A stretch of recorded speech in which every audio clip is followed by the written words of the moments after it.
दोस्तों स्वागत है आपका हमारे चैनल में। आज हम नए टॉपिक पढ़ने वाले हैं जिसका नाम है हड़प्पा सभ्यता। जैसे ही कल मैंने आपसे कहा था नए टॉपिक शुरू करेंगे, तो हड़प्पा सभ्यता को एक अन्य नाम से भी जाना जाता है। इसका नाम है सिंधु घाटी सभ्यता। इसके अगर हम समय काल की बात करें कि ये सभ्यता कब से लेकर कब तक चली थी, तो वो है 2250 से लेके 1750। दोस्तों ये वाला जो सन है आपको अलग अलग बुक्स में अलग अलग मिलेगा। कई जगह ये 2300 मिलेगा आपको, कई जगह 2500 मिलेगा, लेकिन मुख्यतः यही माना जाता है। अगर हम बात करें इस सभ्यता की खोज किसने की थी, तो इसके खोजकर्ता थे राय बहादुर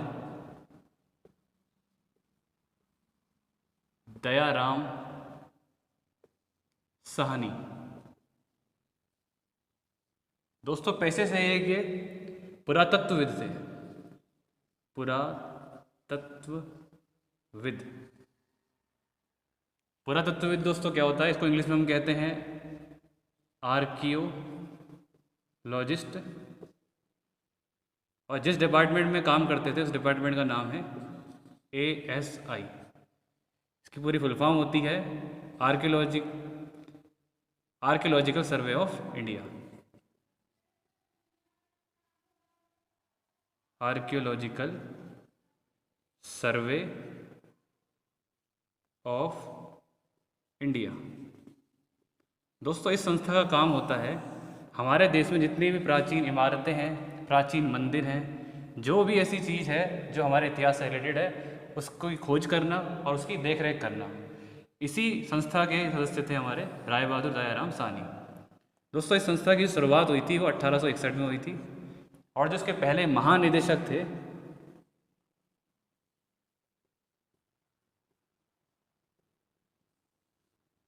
उनका नाम था अलेक्जेंडर कनिंघम। Alexander Cunningham.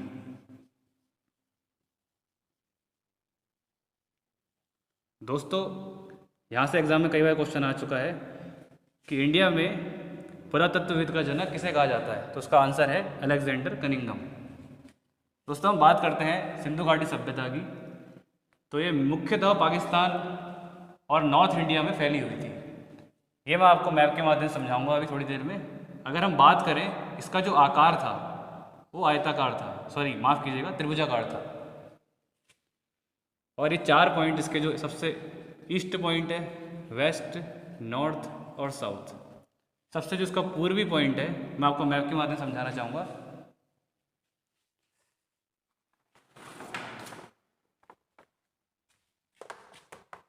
आपने ये पॉइंट नोट कर लिए होंगे, उनको नोट कर लीजिएगा।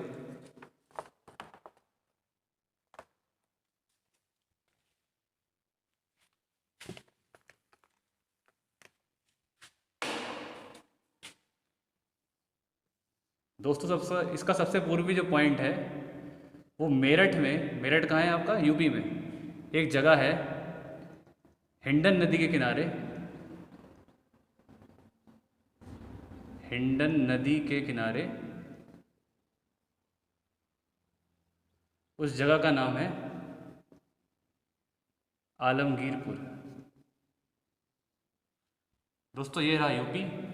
यूपी में एक जगह है मेरठ, उसके ही उसमें उसके मेरठ में एक जगह है आलमगीरपुर, वो है हिंडन नदी के किनारे। सिंधु घाटी सभ्यता जब अपने चरम पर थी तो वो लगभग लगभग इतने एरिया में फैली हुई थी।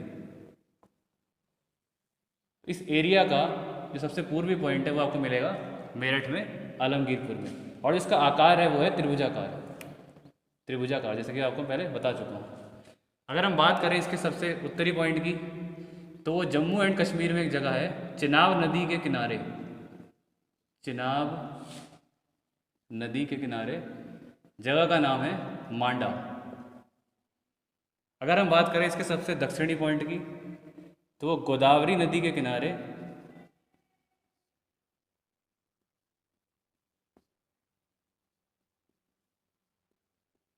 एक जगह है, उसका नाम है दाइमाबाद, जो कि आपको मिलेगी महाराष्ट्र में।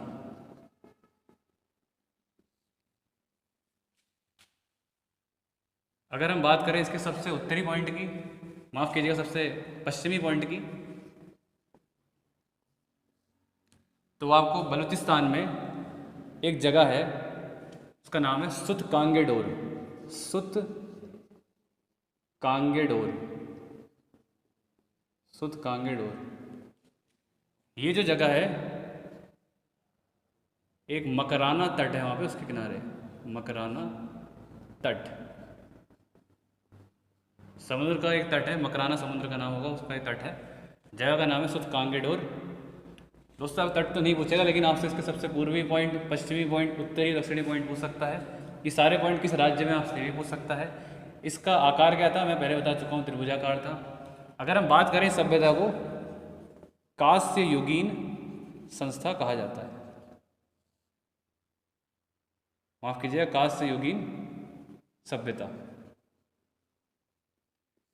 दोस्तों आप पिछले वीडियो में पढ़ चुके हैं कि नवपाषाण काल में मानव ने तांबे का प्रयोग शुरू कर दिया था, लेकिन कांसे का प्रयोग शुरू नहीं किया था। अगर हम इस समय खंड में आएंगे, यानी कि सिंधु घाटी सभ्यता के समय, तब कांसे का प्रयोग शुरू हो चुका था।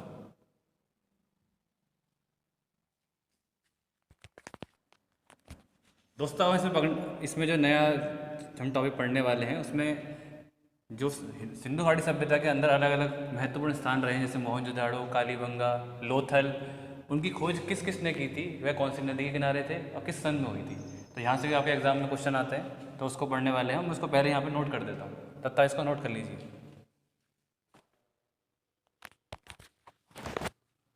तो दोस्तों अब जो हम पढ़ने वाले हैं, यहाँ से सबसे ज़्यादा क्वेश्चन आते हैं आपके एग्जाम में कि सिंधु घाटी सभ्यता में जो मुख्यतः स्थान हमें मिले हैं, इन्हें हम साइट्स कह रहे हैं, वो कहाँ कहाँ से मिले हैं, उनके नाम क्या हैं, वो कौन सी नदी के किनारे हैं, उनकी खोज किसने करी थी, कब करी थी, ये सब आपके एग्जाम में आते हैं। और मुख्यतः जो क्वेश्चन आते हैं सबसे ज़्यादा मैं कहूँगा इंपॉर्टेंट जो है, एक है आपका हड़प्पा, एक है मोहनजोदाड़ो, एक है लोथल, कालीबंगा और धौलावीरा। ये 5 तो आपको याद होने ही चाहिए। अब हम बात करते हैं हड़प्पा सभ्यता के बारे में।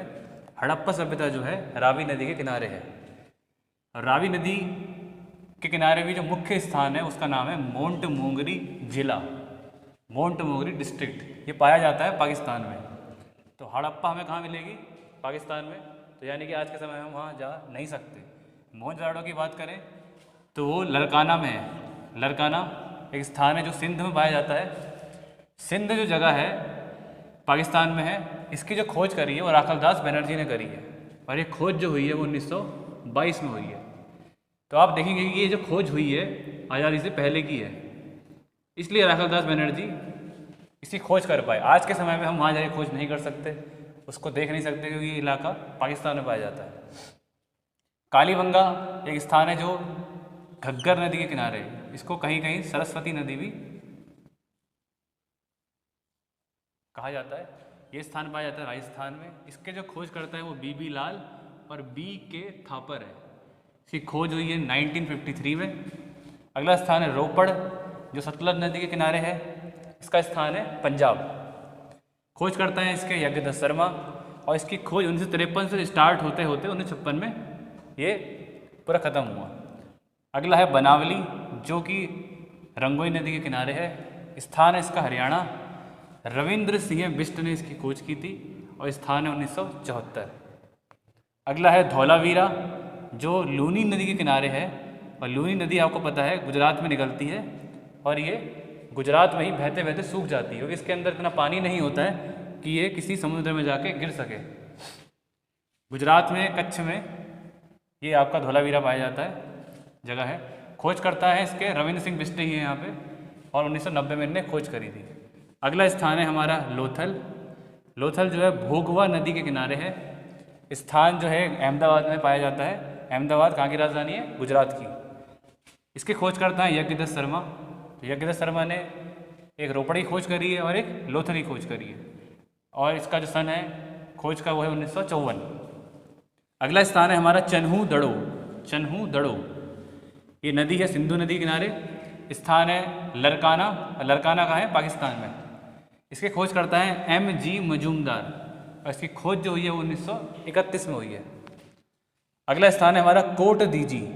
कोट दीजी, तो कोट दीजी जो है सिंधु नदी के किनारे है और इसका जो स्थान है वो है पाकिस्तान। इसके जो खोज करता है वो है फजल अहमद, 1953 में इनने खोज करी है। अगला स्थल है हमारा रंगपुर।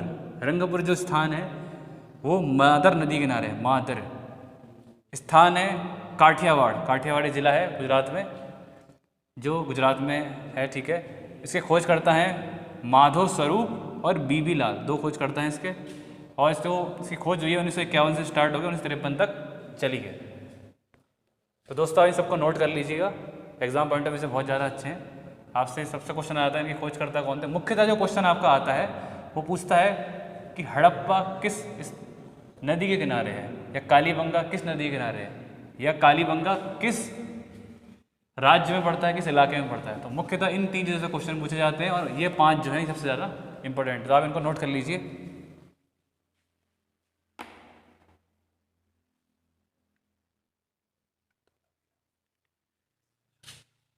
मैं इसको मिटाने वाला हूँ, आप नोट कर लीजिएगा।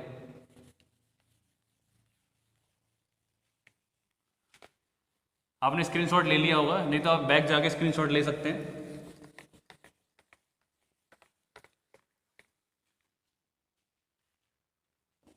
दोस्तों इसके अलावा मैंने आपको 4 जो पॉइंट बताए थे इसके, ईस्ट वेस्ट नॉर्थ साउथ वाले, आप उनको भी नोट कर लीजिएगा। जैसे जम्मू कश्मीर का बताया था मैंने आपका मांडा, ठीक है।